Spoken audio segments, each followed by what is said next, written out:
మూల భాషలో వాడబడినటువంటి పదం, గ్రీక్ భాషలో వాడబడినటువంటి పదాన్ని బట్టి ఆలోచిస్తే హెల్కో అనేటటువంటి పదం వాడారు. అంటే అది బలవంతంగా ఈడ్చుకుని రావడం, బలం ప్రయోగించి ఆకర్షించడం అన్నటువంటి భావంలో చెప్పబడినటువంటి మాట. ఆకర్షణ అంటే ఇష్టపూర్వకంగా ఆకర్షించబడేటటువంటి భావం కూడా వస్తుంది కదా. పువ్వుల్ని చూసి తుమ్మెదలు ఆకర్షించబడినట్టు, లేదా ఒక అబ్బాయిని చూసి ఒక అమ్మాయి ఆకర్షించబడినట్టు, లేదా రివర్స్, ఎట్లా అయినా సరే అది ఇష్టపూర్వకంగా కలిగేటటువంటి ఆకర్షణ. కానీ ఇది అలాంటిది కాదు, ఇది బలవంతంగా జరిగించేటటువంటి ఆకర్షణ. అలా చేయకపోతే ఎవరు నా దగ్గరికి రాలేరు అని అంటున్నారు. అంటే దేవుడు ఎవరినైనా రక్షించుకున్నాడు అని అంటే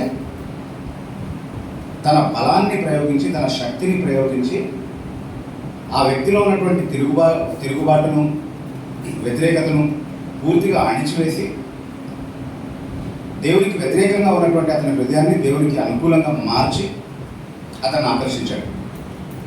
అలాంటి క్రియ ఒక వ్యక్తిలో ఆయన జరిగించి ఉండకపోతే ఎవరు యేసుక్రీస్తు ప్రభు దగ్గరికి రావడం అనేది సాధ్యమే కాదు అని చెప్తున్నాడు. అయితే మీరు అనొచ్చు, కాదండి అలా దేవుడు బలప్రయోగం చేయకూడదు కదా, మన స్వేచ్ఛకు విడిచిపెట్టాలి కదా, మనకంటూ స్వాతంత్రం ఉంది కదా, ఇష్టపూర్వకంగా మనం రావాలి, మానవునికి స్వేచ్ఛ ఉంది కదా, ఫ్రీ విల్ ఉంది కదా, ఫ్రీగా రావాలి, అందుకని దేవుడు బలవంతం చేసి రక్షించడం ఏంటి, అది సరిగ్గా అనిపించట్లేదు. మన స్వేచ్ఛని దేవుడు వ్యక్తి దాన్ని దాటి వెళ్ళడం అనేది సరైనటువంటి విషయం కాదు కదా అన్నటువంటి ఒక అభ్యంతరం రావచ్చు.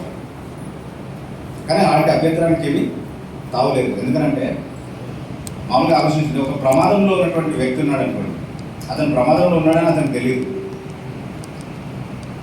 ప్రమాదంలో ఉన్నటువంటి ఒక వ్యక్తి ఉన్నాడు, అతన్ని రక్షించడానికి ఒకవేళ బలప్రయోగం చేసి అతన్ని అక్కడి నుంచి తీసుకురావడం అవసరం అనుకుందాం. అలాంటప్పుడు ఏం చేయాలి? నేను మా పాప చిన్నగా ఉన్నప్పుడు చాలా అల్లరి చేసేది, ఆ టైంలో ఈ ఎగ్జాంపుల్ వాడేవాడు. ఒకవేళ రోడ్డు మధ్యలోకి వెళ్ళి నిలబడింది అనుకోండి, బాగా ట్రాఫిక్ ఉన్నటువంటి స్థలం, అది చాలా ప్రమాదకరమైనటువంటి స్థలం. సో నేను ఆమెను అక్కడి నుంచి తీసుకురావాలి. సో నేను నిజంగా ఒక మంచి తండ్రిని అవుతే ఏం చేస్తాను? రోడ్డు పక్కన నిలబడి, అమ్మా ఇక్కడ ఉండడం ప్రమాదం, అసలు మంచిది కాదు, నువ్వు వస్తే ఇంటికి తీసుకెళ్తాను, ఇక్కడ ఉంటే ఏదైనా జరగవచ్చు, ఇలా చెప్తూ ఉంటానా? లేకపోతే చేయాల్సిన పని ఏదైనా చేస్తాను? ఏం చేస్తాను? అవసరమైతే నాకు తగిలించి తీసుకెళ్తాను అక్కడి నుంచి. ఎందుకు? ఎందుకంటే ఇప్పుడు అక్కడి నుంచి ప్రమాదం నుంచి కాపాడాలంటే ఖచ్చితంగా నేను బలం ప్రయోగించాల్సినటువంటి అవసరం ఉంది కాబట్టి కదా. మనం కూడా అలాంటి స్థితిలోనే ఉన్నాం, దేవునికి శత్రువులుగా ఉన్నాం, దేవునికి వ్యతిరేకతలో ఉన్నాం, దేవుడు అలాగే విడిచిపెడితే నాశనానికి వెళ్ళేటటువంటి స్థితిలో ఉన్నాము. కానీ దాన్ని తెలుసుకునేటటువంటి పరిస్థితిలో లేదు. అందుకే దేవుడు అంటే ద్వేషం, దేవుడు అంటే శత్రుత్వము, దేవుని పరిశుద్ధత అంటే ఇష్టం లేదు, నా సొంత ఇష్ట ప్రకారం జీవించడమే నాకు ఇష్టం, నేను చేసేటటువంటి పాపం అంటేనే నాకు చాలా ప్రేమ, నేను ఎంచుకున్నటువంటి సొంత మార్గాల్లో కొనసాగడమే నాకు ఇష్టం అన్నటువంటి స్థితిలో మనం ఉన్నాం. సో దేవునికి వ్యతిరేకంగా తిరుగుబాటులో ఉన్నటువంటి స్థితి నుండి మనల్ని కాపాడాలంటే ఖచ్చితంగా బలప్రయోగం చేయడం అనేది అవసరం.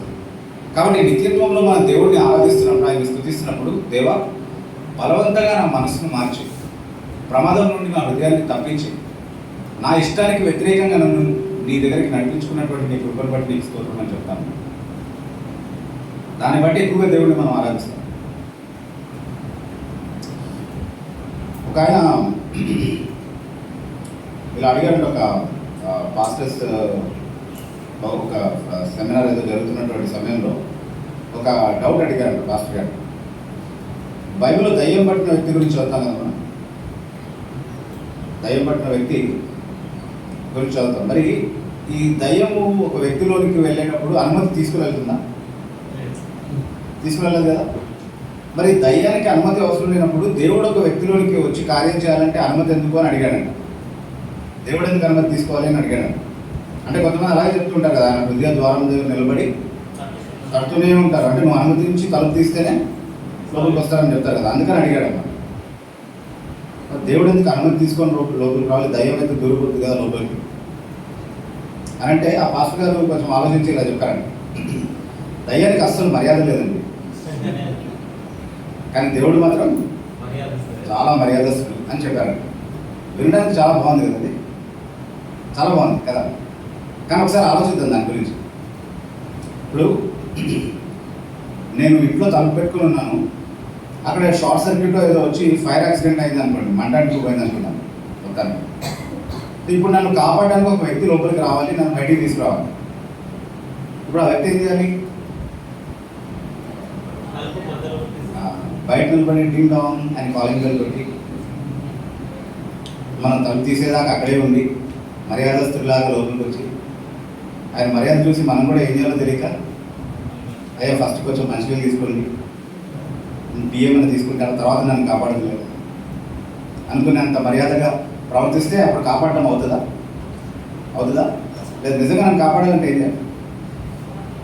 తలుపు బదులు కొట్టుకొని లోపలికి రావాలి. అప్పుడే ఆ ప్రమాదం నుండి నన్ను బయటికి ఈడ్చుకుని రావడం అనేది వీలవుతుంది. నిజంగా యేసుక్రీస్తు ప్రభు మన జీవితంలో అదే కార్యం చేశారు.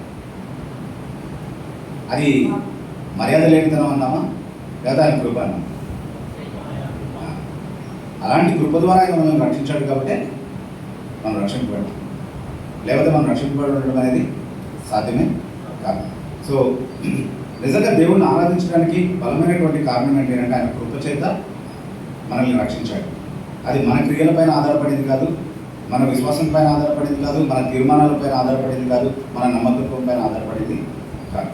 కేవలం ఆయన ఉచితమైనటువంటి తన కృప ద్వారా మాత్రమే మనల్ని రక్షించాడు. అలా రక్షించుండకపోతే అసలు మనం ఇంకా రక్షింపబడి ఉండేటటువంటి అవకాశమే లేదు. నన్ను పంపిన తండ్రి వాడిని ఆకర్షిస్తేనే తప్ప ఎవరు నా వద్దకు రాలేరు, అంతే.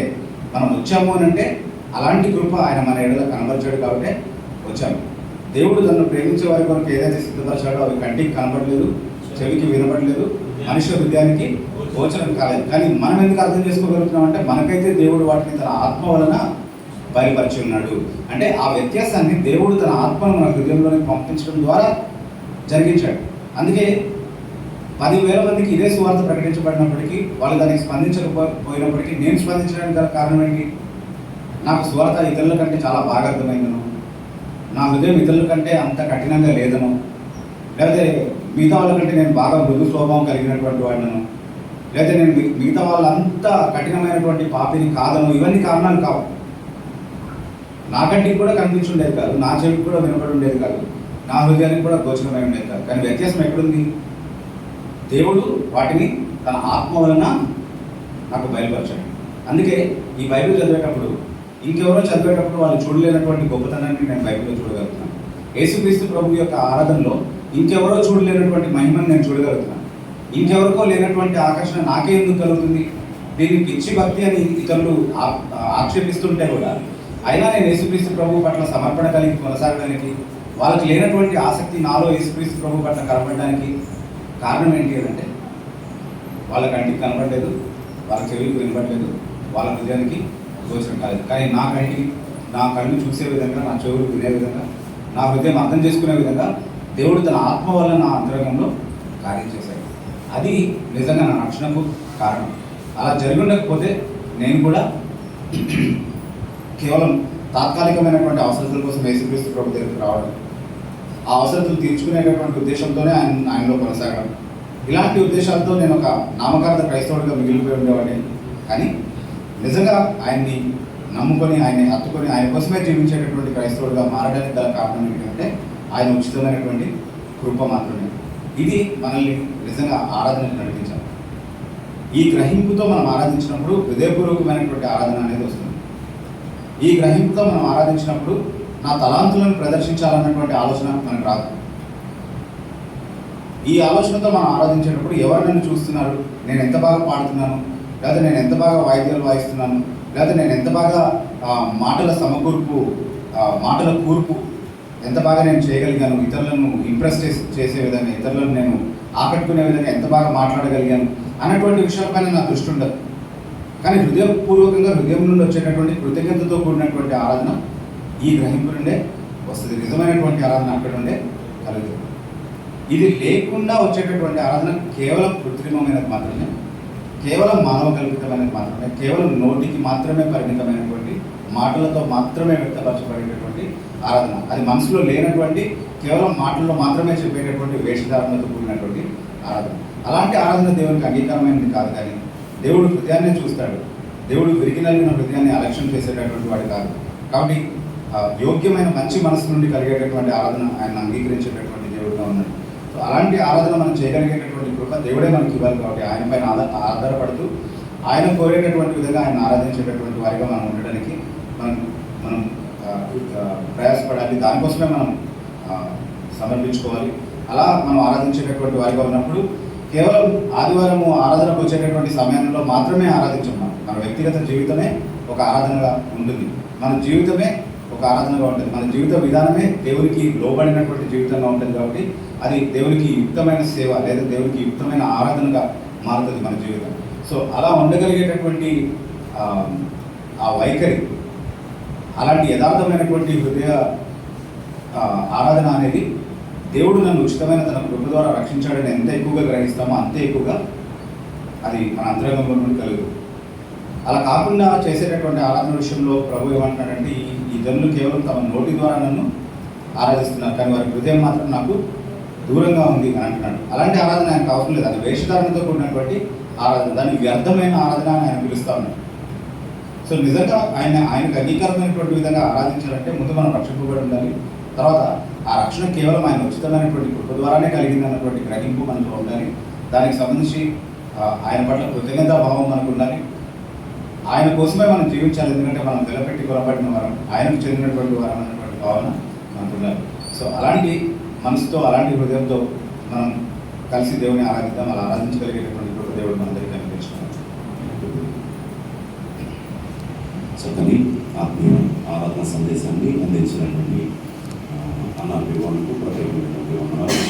ఈ సమయంలో చెప్పబడినటువంటి వాక్యాన్ని బట్టి సోదరుడి మనలు వచ్చి ప్రార్థిస్తాడు. తెలియదు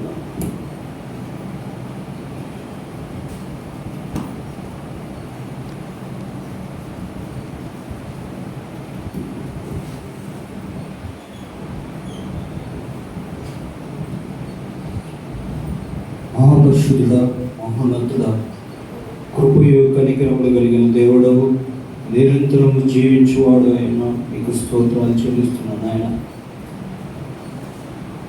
అవును ప్రభా, కేవలం నీ కృప చేతనే విశ్వాసం ద్వారా రక్షింపబడి ఉన్నాం. ఈ చచ్చిన పాపంలో పడి ఉండగా నా ప్రభా, మా పాపములతో మేము చనిపోయి ఉండగా నా ప్రభా మమ్మల్ని బ్రతికించి ఉన్నావు నీ కృప వలన. అందుని బట్టి స్తోత్రాలు.